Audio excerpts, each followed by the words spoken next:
Baniriza olunaku lwaleero tugenda kulaba layouts oba interfaces ez'enjawulo eza Blender oba workspaces. Workspace eno esooka gye bayita layout workspace. Naye nga Blender yo nga yo erina workspace ey'enjawulo. Njagala twetegereze eno. Eno oba ogyetegereza wano wansi erina timeline oba wano osobola okuplayingira animation zaffe n'ebirala.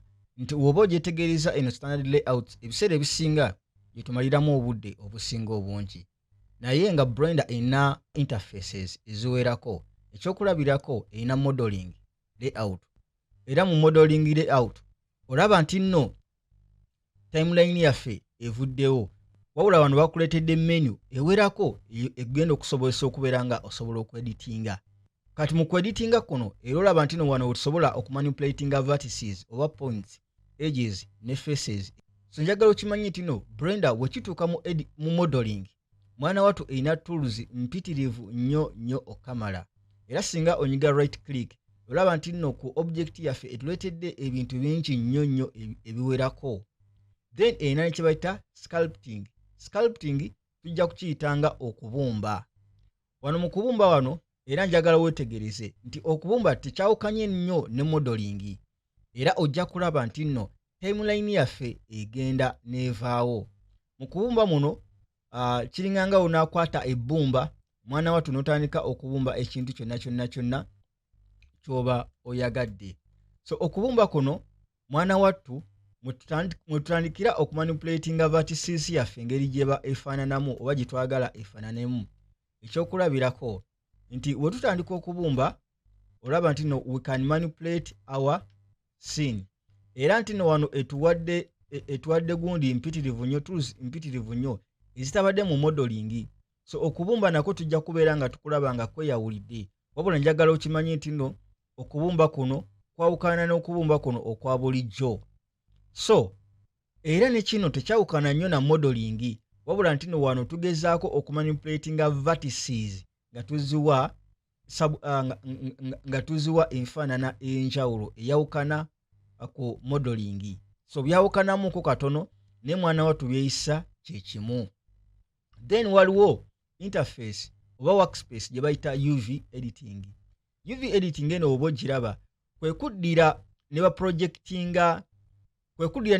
baprojectinga cube yo ku 2D surface. Ekyokulabirako kati nga olaba wano nti eno cube yaffe bagiprojectinze ku 2D surface. Kino kikuyambira wa? Kino kikuyamba ng'okola textures. Ekyokulabirako naddala mu abakozesa Photoshop oba osobola okuddira no projectinga ekifaananyi kyo ekya 2D ekiprojectinga ku 3D. Mwana wattu UV editing weyambira. So eyambira nnyo mu kweditinga textures. Era tujja kukiraba mu maaso eyo. Era tujja kulaba nti nno si box yokka gye tusobola okukola UV mapping nedda ne customize objects zisobola okubeera nga tucustomizing. Ekyokulabirako nga bu cartoon oba bu characters bwe tuba tumaze okumodelinga n'ebintu ebigwa mu kkubo eryo. Tugenda kubeera nga era twetegereza. So tulinamu ne kye bayita texture paint. Texture paint we kuddira okubeera nga osobola okusiiga textures ku 3D object. Era nga wano tuba tukozesa brushes. Era tujja kubeera nga tukiraba tuba tukozesa brushes. Then waliwo kye bayita shading.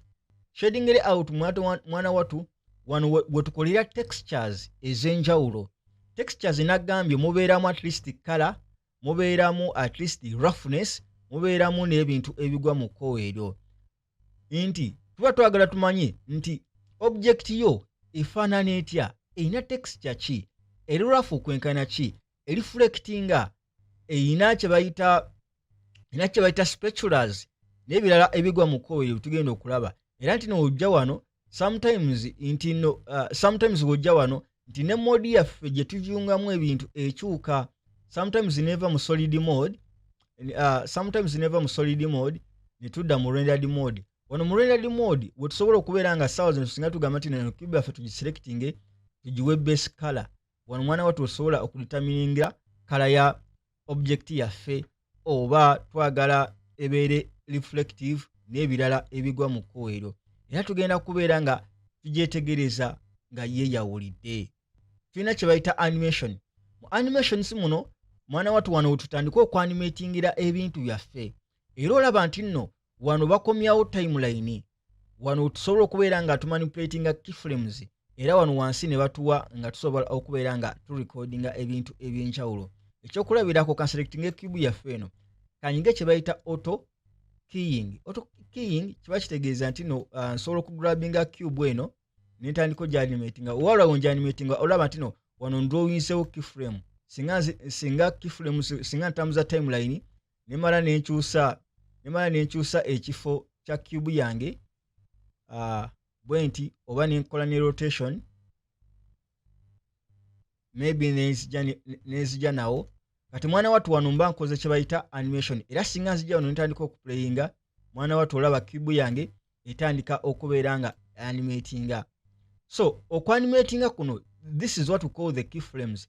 Wabula tulina ekirala kye tutalabye ekyokulabirako nti erinamu kye bayita graph editor. Graph editor tetugirabye wano ne graph editor mwana wattu nayo etuyamba nnyo okamala. Ekyokulabirako nti osobola okujja wano n'okyusa wano n'ogamba nti no wano njagala nfune kye bayita graph editor. Graph editor wano era osobola okubeera nga wetegereza keyframes zo engeri gye zifaananamu. Ekyokulabirako ngera woziraba wano nti no tulaba keyframes tulaba keyframes ku y axis, ku z axis ne ku x axis. So then ekirala tulinamu kye bayita rendering. Rendering wano we tuba tumaze okurendalinga ekintu kyonna kyonna ekyokulabirako. So singa nzirayo eno mu layout ku keyboard yo osobola okunyiga F12. F12 kiba kikuyambako okurendalinga ekifaananyi kimu. Gundi yaffe efaananawo eti kuba nti nno wali mu sculpt mode twagikyusizza. Wabula singa tuddeyo wano mu render mu interface ya render bakulaga ekintu kye tumaze okurendalinga. Ne wano bakuwa slots ez'enjawulo. For example kati kino tukitadde mu slot 1 wabula mu slot 2 we tugendawo wali empty. Kati osobola okuddayo n'ogamba nedda njagala nkole ne rendering mu slot 2. For example njagala nsemberere wano bwenti ngenda kunyiga F12 okurendalinga. So kati kino kiri mu slot 2 ne mu slot 1 tusobola okubeera nga tuteekayo ebintu. So rendering eno ekuyambako okubeera nga olaba ebintu engeri gye bifaananamu mwana wattu ng'omaze obirendalinga. Then tulina kye bayita compositing. So mu compositing eno gye tukolerera final touches nga tumaze okurendalinga oba twandikiise okuteekako effects ezisembayo era eno teyawukana nnyo ne application gye bayita after effects. Nti mu compositing muno tukozesa tools ez'enjawulo. Nenjagala mwana wattu obeere ng'okitegeera nti compositing ekozesa nodes. Tujja kusoma nodes kyekiki. Wala nodes bubanganga buwayawaya nti no singa tubuplugging ewantu tusobola okubeera nga okubeera nga tukola customization eri output yaffe. Tujja kusoma mu nodes zino. Then tulina kye bayita geometry nodes. Ebyo nabyo tujja kubeera nga tuzisoma era singa tujja wano era olaba nti no nayo wano tuba tugenda kuzanyisa geometry naye nga tugezaako okumanipulatinga object yaffe. Then tulinamu kye bayita scripting. Scripting kubanga the code naddala for example nga okola programming. The code mwana wattu zosobola okubeera nga okola munda mu Blender. So osobola okukola ebintu ebyenjawulo oba okuprogramminga ekyokulabirako naddala mu abakola gaming. Wano mwana wattu osobola okubeera nga oprogramminga games zo ez'enjawulo mu scripting. Ate nga ne Blender yo nga yo. So kati Blender tugirabye nti eyina ebintu bingi nnyo okamala. So naye osobola okukola naawe layout eyiyo ekyokulabirako. Singa ogenda wano kana akapeesa n'okanyigako bwoti nti osobola okuduplicatinga osobola okukola duplicate ya layout era olaba nti wano bagiyita layout 0001. Wodabo clickinga wano osobola mwana wattu ogiwa erinnya lyo. For example alimu layout.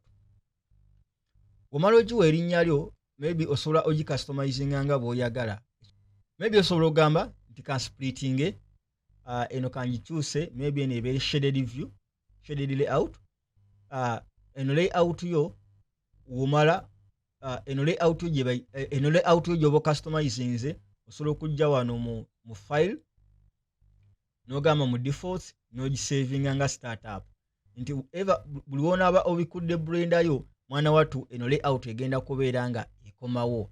So mu video ezigenda okuddako tugenda kubeera nga twetegereza layout emu ku emu oba interface oba workspace emu ku emu, so that tusobola okubeera nga tufunira ddala ekinyisi okutegerera dda blender engeri gyekolamu.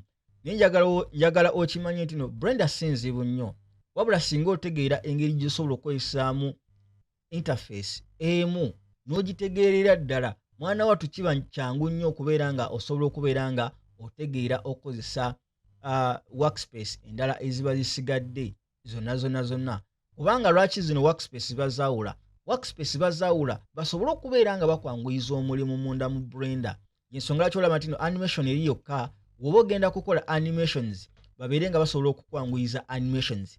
Nti modeling naye ne bagiteeka yokka nti woba oyagala just kukola modeling olaba nti ebintu ebitagasa ebisinga obungi babijjawo, kuba nti no mu modeling tetwetaaga kubeera na timeline, kubanga timeline tugikozesa mu animations.